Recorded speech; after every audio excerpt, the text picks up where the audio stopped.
아마도 지금 여기 들어와 계시는 여러분들은 이쪽 분야에 이미 몸을 담고 계신 분도 있는 것 같아요. 옆에 기관명을 써주신 분들도 계시고 하셔서 제가 아는 분도 계시고 실제 현장에서 일을 하고 계신 분도 있지만 또 이쪽 분야에 또 꿈을 꾸고 있는 분도 있는 것 같습니다. 국제보건의료협력 전문가가 되려면 어떻게 준비하면 좋을까요, 교수님? 네. 질문입니다. 네.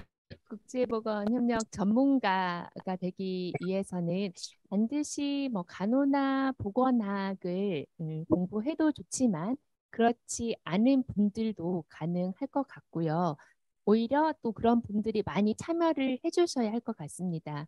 그래서 모든 것들이 지금은 다 학제간으로 또 이루어지기 때문에 여러 가지 보건의료 프로그램들이 단순히 간호학이나 보건학에서 배우는 지식만으로 다 되지는 않거든요.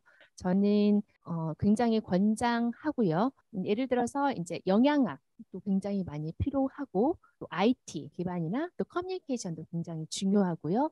그리고 이제 통계도 굉장히 중요하거든요. 그리고 경제학. 그래서 그러니까 보건 쪽으로 전문가가 되기 위해서는 이렇게 하지 않아도 될 것 같고요. 저도 이제 보건대학원을 나왔지만 여기에는 굉장히 다양한 과들이 많습니다. 법학도 있고요, 사회학도 있고요. 그냥 본인이 전공한 거에 플러스 보건을 붙이면 됩니다. 그래서 네, 물론 관심이 있으셔서 국제보건 의료 쪽에 이제 전문가가 되려고 하시는 거기 때문에 국제개발에 필요한 것들은 다 공부를 하시고 이수를 한다는 전제 하에 말씀을 드리는 겁니다. 국제보건 의료학회라는 게 또 있어서 여기에 많은 특강이나 또 학술대회를 하고 있습니다. 이런 기회를 통해서 또 지식도 쌓고 어떤 기회들이 있는지 지속적으로 많은 교육에 참여하면 좋을 것 같고요. 그리고 저희 캄보디아 사업에도 이번에 이제 KOC 봉사단과 또 PAO가 지금 일하고 있거든요. 그분들이 다 보건 전문가가 아닙니다. 간호학 전공자도 아니고, 근데 저희 지금 보건 사업을 하고 계세요. 그래서 이분들이 굉장히 큰 역할을 하고 계시는 거고, NGO 봉사단이나 경험들, 일단 경험을 좀 많이 쌓는 게 중요할 것 같고요. 언어나 이런 것은 필수적이기 때문에 굳이 말씀 안 드리겠습니다. 내가 조금 더 석사 과정에서 보건학 쪽으로 국제보건도 공부를 하고 싶다 하시면은 우리나라에 서울대나 보건대학원, 뭐 국제보건 전공, 세부 전공으로 있거든요. 그런 데 가셔도 좋을 것 같고 비보건 전문이 굉장히 많고요. 또 제가 좀 찾아보니까 영남대학교 환경보건대학원 국제개발 보건학과가 최근에 신설이 됐더라고요. 그래서 여기에서는 이제 공중보건학을 중심으로 의료관리, 뭐 인구정책, 새마을 개발, 또 농업경제 이런 아우르는 그런 것들을 이제 추구하면서 교육을 하고 있는 것 같습니다. 그리고 또 관심 있는 분들은 수업에서 국제보건학을 첨강을 하시고 참고로 저는 저희 간호대학의 학부와 또 대학원에 신설을 해서 국제보건의 이해라는 과목으로 음, 대학원에 있습니다. 그래서 첨강하셔도 좋을 것 같습니다. 환영합니다. 네. 서울대하고 영남대가 빠르게 이런 전공들을 만들어 놨네요. 전북대도 이런 전공들을 만들어서 국제보건 의료 분야의 전문가 관심 있는 학생들이 많이 들을 수 있으면 좋겠습니다.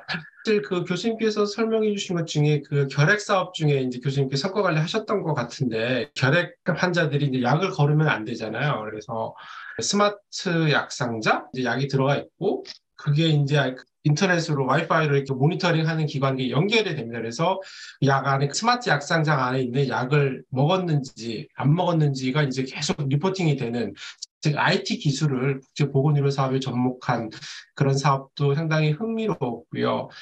다양한 분야의 전문성 여러분이 있다면 교수님께서 말씀하셨듯이 여기에 이제 보건을 접목을 해가지고 상당히 창의적이고 혁신적인 사업들을 만들어낼 수 있는 것 같습니다. 국제개발협력 전문가에게 필요한 역량 중에 가장 중요한 것 중에 하나는 저는 뭐라고 생각하냐면 창의성과 혁신성인데요. 여러분들이 가진 전문성, 여러분들이 가지고 있었던 뭐 학부 전공이라든 이런 것들이 이 보건을 접목을 해서 그쪽에서 사용되는 어떤 기법이라든지 테크닉이라든지 기술이라든지 이런 것들을 창의적으로 혁신적으로 접목하는 그런 접근법이 국제개발협력 전문가에게, 국제보건의료 전문가에게 필요한 게 아닌가 생각을 합니다. 제가 아는 한 국제보건의료 쪽 관련된 사업을, ODA 사업을 하는 게 코이카가 있고요. 또 국제보건의료재단이라고 있는 것으로 알고 있습니다. 두 개의 정부 기구의 차이점은 뭔지 좀 여쭤보고 싶습니다. 우리나라에서 이제 국제보건 쪽으로 5대2 사업을 하는 대표적인 기관이라고 보시면 될 것 같은데요. 한국국제보건의료재단이라고 해서 우리가 코피라고 이제 부릅니다. 코이카를 많이 좀 소개를 했는데 사실은 이 코피에서도 굉장히 큰 역할을 하고 있고요. 코피에서 일했던 분에게 연락을 했어요. 그래서 무엇이 가장 큰 차이냐 물어봤더니 이제 두 가지를 얘기를 하는데요. 하나는 정부 부처가 다르다. 코이카는 외교부 산하의 무상 원조 기관이고 코피는 보건복지부 산하의 무상 원조 기관으로서 큰 차이가 있고 왜 굳이 두 개를 만들어서 하느냐 늘 그게 이슈라고 합니다. 그래서 여러 가지 이제 논의가 이루어지고 있는데 또 큰 차이점 중에 하나는 코피 같은 경우는 딱 하나 보건 관련해서만 하기 때문에 전문성이 많고 이 주요 사업에서 보시면은 개도국뿐만 아니라 북한이나 또 제동포 국내 거주 외국인 거주자들에게도 많은 사업들을 하고 있더라고요. 코피는 특별히 이종구 펠로우십이라고 해서 우리나라에서 WHO 사무총장님이셨던 이분의 이름을 기리기 위해서 기념 사업 이런 것도 하고 있습니다.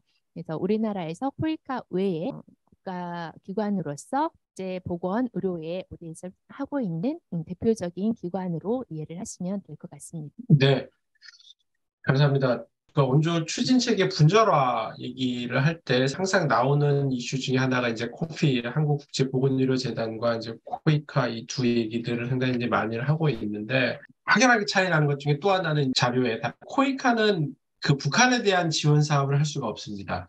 왜냐하면 북한은 헌법상 다른 나라가 아닌 그 미수복 지역으로 해서 코이카는 이제 개도국에 대한 지원을 이제 하기 때문에 북한에 대한 지원을 코이카가 할 수 없어요. 하지만 국제보건의료재단 법에는 북한에 대한 지원을 할 수 있다라는 게 확연한 차이라고 할 수 있습니다. 또 하나는 이제 그 보건의료재단은 아무래도 보건복지부 산하다 보니까 보건복지부가 한국의 그 보건의료 시스템 발전 과정에서 가졌던 노하우를 또 전수하기에 분야 전문성을 가지고 있다라고도 말씀들을 많이 하시는 것 같습니다. 보건의료 분야에 관심 있는 우리 그 학생들, 모든 선생님들이 많을 것 같은데 그렇다면 내가 향후에 어떤 분야의 기관에서 일할 수 있느냐? 다른 기관이 있다면 어떤 기관이 있을지 좀 말씀해 주십시오. 뭐 NGO 지난 시간에 TUC 그 팀장님께서 하셨을 때 우리나라에 그렇게나 많은 NGO가 있는데 보건의료 쪽도 굉장히 많을 것 같습니다. 그래서 다는 알지는 못하고 대표적으로 뭐 세 개 정도만 말씀드리자면은 메디피스라는 곳이 있는데 여기도 국제보건 활동을 전문으로 하고 좀 오래된 기관인 것 같습니다. 그래서 특별히 모자보건이나 지역보건 의료 체계 강화 그리고 장애 아동 재활 사업을 하고 있어서 저희 졸업생 중에 한 명이 이제 본인이 메디피스에서 민간 협력 사업을 하고 있고 아프리카에 있다 이렇게 연락이 와서 굉장히 반가웠는데요. 이 메디피스에서는 특별히 이제 연구조사 사업이나 긴급 보호도 하고 있는데 지금 진행되고 있는 거는 베트남에서 장애 아동을 위해서 하고 있고 또 탄자니아에서 또 여시 사업 이런 것도 하고 있더라고요. 또 메디피스에서 추구하는 그런 인재상이나 또 무엇을 준비해야 될지 좀 보시면 좋을 것 같고요. 그리고 글로벌 케어라고 해서 그 스마트 약상자를 말씀을 드리자면은 여기도 시기적으로는 글로벌 케어가 더 우리 음, 국내 최초의 음, 보건의료 음, NGO인 것 같고요. 기초보건 음, 사업이나 모자보건 또 전염성, 비전염성 질병 퇴치를 하고 있고 이외에도 인도적 지원, 식수위생, 교육 지원이나 여러 가지 좀 수술까지 하고 있어서 그 모바일 헬스를 활용해서 하는 걸 조금 특화 사업을 하고 있는 것 같습니다. 그리고 산모 산정 관리도 역시 모바일을 이용해서 하는 것을 더 좀 중점적으로 하고 있는 것 같고요. 그리고 또 어떤 기관들이 있을까 좀 많이 고민을 좀 했는데 그 중에서도 월드비전이 여러분 잘 알고 있는 것처럼 우리 이제 한국 전쟁 이후에 수혜국에서 공여국으로 됐을 때 출범한 그런 대표적인 또 기관이기도 하고 여기는 너무나도 많은 사업을 하고 있는데 보건 및 의료 사업에 이렇게 많은 사업들 나열을 해놨더라고요. 아프리카에서도 뭐 특별 사업이라든지 굉장히 뭐 성장형 그 이외의 큰 사업들을 많이 하고 있어요. 그래서 이제 저도 아는 분이 여기 국제 전체 협력 사업의 팀장님이시기도 하고 제가 캄보디아에 있을 때 늘 이렇게 지나가는 차에 월드비전이라고 이렇게 쓰인 차들이 많이 지나가는 거예요. 그 당시 2004년도, 2005년도인데 많은 나라에서 일찍부터 사업을 많이 하고 있는 대표적인 또 기관이 아닌가라는 생각이 들고요. 비단 보건뿐만 아니라 월드비전에서 혹시 관심 있으시면 또 일을 하셔도 좋을 것 같습니다. 뭐 교수님께서 대표적인 기관 세 개를 이제 소개해 주셨는데 뭐 굿네이버스도 뭐 지구촌 그렇죠. 나눔운동, 네네. 건강관리협회, 뭐 캠프 상당히 많은 것 같습니다. 그래서 보건의료 사업은 개도국이 가장 필요한 사업 중에 하나이기 때문에 관련된 활동들을 하는 기관들이 상당히 많습니다. 그래서 여러분들이 관심이 있다면 쭉 그 분야를 이렇게 개발하셔서 코이카라든지 국제보건의료재단이라든지 혹은 이렇게 메디페이스 글로벌 케어 월드비전처럼 이미 이쪽 분야에서 견고한 조직과 전문성을 가진 기관에서 활동하시는 것도 상당히 좋겠다라는 생각을 해봅니다. 국제보건의료 관련된 저희가 주제로 얘기를 하면서 코비드의 얘기를 안 할 수 없을 것 같은데 국제보건의료 협력 분야에서 코로나 이후에 또 바뀐 변화가 있다면 무엇인지. 코비드는 정말 어떤 분야든 피해갈 수 없는 영향을 주는 그런 환경이라고 생각을 하고요. 2000년부터 2021년, 22년에 사업을 하는 모든 기관에서 장애 또 애로사항이 있었을 걸로 생각을 합니다. 그래서 예산을 전용하고 제가 선거관리했던 플랜 코리아나 또 건강관리협회에서도 실제로 하고자 하는 사업을 못했습니다. 이런 코비드 상황으로 인해서 전 세계적으로 SDG 달성을 하는데 큰 영향이 있을 거로 분석을 하고 있습니다. 한 논문에 보면 1단계로는 이 팬데믹, 이 코로나를 먼저 관리를 해야 되지 않겠냐라는 겁니다. 2차적으로 다시 그런 경제 활동을 할 수 있도록 해야 되는 거고 3차로 이후에 SDG에 포커싱해야 된다라고 이렇게 보고 있습니다. 실제로 보면은 이 그래프에서 보이는 것처럼 맨 마지막에 꺾었잖아요. 그래서 유럽 국가조차도 코로나로 인해서 기대 수명이 감소한 것을 볼 수 있고요. 그리고 여러 국가에서 70개 이상 국가에서 팬데믹 동안에 아동 예방 접종 프로그램이라든지 여러 가지 암 검진, 전염병 가족교회 이런 것들이 진행되지 못했습니다. 그로 인해서 5세 비만 또 산모 사망률이 계속 증가 추세라서 이거는 굉장히 향후에 큰 이슈가 될 것 같고요. 이제 달성 정도를 평가할 때 그래서 우리 코이카나 우리나라에서도 특별히 이제 개도국의 이런 코로나 대응 지원을 위해서 ABC라는 프로그램을 만들었습니다. 그래서 아까 교수님 창의성, 혁신성이 중요하다고 했는데 네이밍도 굉장히 중요한 것 같습니다. A, Action for Pleasurability, 그래가지고 Building Capacity, 컴프레hensive 코퍼레이션에서 ABC 해서 코로나를 대응하기 위한 국가에 굉장히 많은 예산 그리고 아시아, 아프리카, 중남미에 거의 많게는 100건까지도 20년, 21년에 이렇게 많이 ABC 프로그램을 진행한 것을 볼 수 있었습니다. 자, 질문으로 다시 돌아오면은 코비드 상황에서 또 이후에 국제보건 사업들이 어떻게 진행되고 어떤 변화가 있을 것인가 아마 많은 변화가 있을 것 같고 감안하면서 진행을 해야 될 것 같은데요. 한 예로 이제 사업 형태를 보면은 비대면 사업으로 조금 늘 준비를 좀 하고 있어야 되지 않을까 싶고요. 저희 캄보디아 사업에서 이번에 뭐 3천 명 이상의 인식 개선 사업을 한다고 했는데 코비드 레피드 테스트를 다 하도록 했습니다. 그래서 예산이 굉장히 많이 들었고요. 그 큰 홀에 들어가기 입장하기 전에 테스트를 해야 들어갈 수 있게 되었습니다. 그래서 예산 편성이라든지 또 사업의 형태가 굉장히 많이 달라질 것 같고 맨 마지막 하고 싶은 것은 보건의료 ODA 사업은 다른 분야의 사업만큼 또 그 이상으로 가장 중요하다는 겁니다.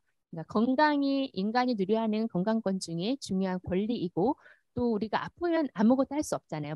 그만큼 예산이 굉장히 많이 확보가 돼야 되고 예전보다 더 많이 확보가 돼야 될 것 같습니다. 코비드 상황 때문에 크게 전 세계적으로 SDG 3번을 이루기 위해서는 더 많이 보건 분야에서 예산이 편성돼야 된다라고 저는 조금 강조를 하고 싶습니다. 그래서 더 많은 변화들이 있을 것 같습니다. 네, 제가 생각한 거는 이 정도입니다. 가장 가슴 아픈 상황은 5세 미만 아동의 사망률이 코로나로 인해서 9.8%에서 44.8%로 증가했다라는 것, 산모 사망률이 또 매월 8.3%에서 38.6%까지 증가했다라는 그 지표인데요. 놀랍네요. 정말 이 정도일까 했는데 요 데이터는 지금 처음 봤습니다. 너무 놀라지 않을 수 없는데요. 선진국에서도 사망자가 많이 나왔습니다. 어찌 보면은 코로나19로 인해서 개도국보다는 선진국에서 사망자가 더 많이 나온 경향이 있습니다. 하지만 저희가 이제 개발 협력을 하는 저희 입장에서는 코로나의 확산을 막기 위해서 개도국에서 이제 많은 그 경제 활동들을 차단시켰고, 뭐 시장이라든지 이동의 자유라든지 이런 것들을 하다 보니까 주로 이제 시장에서 교환이라든지 1, 2차 상품들을 판매에서 생계를 꾸려나갔던 개도국의 그 주민들의 경제가 상당히 타격을 입었고 이것들이 선진국에서는 코로나로 인한 직접적인 사망자가 많았다면 개도국에서는 코로나로 인한 경제 악영향 그것으로 인한 부정적인 효과가 많을 것이다라는 얘기들은 상당히 많이 있어 왔는데 보건의료 분야에서 이런 지표가 있는지는 잘 몰랐고 이걸 지금 보고 상당히 놀라지 않을 수 없습니다. 교수님 말씀하셨던 것처럼 ODA, 특히나 보건의료 분야에 대한 ODA 지출이 많아져야 될 것 같다라는 생각을 저 역시도 하게 되었습니다. 상당히 길어졌습니다. 그만큼 교수님께서 많은 내용들을 준비해 주신 것 때문인 것 같고요. 이런 것들이 오늘 지금 들어와 계시는, 주변에 들어와 계시는 분들께 많은 생각거리, 지식을 넓히는 그런 시간이 되었을 거라고 생각을 합니다.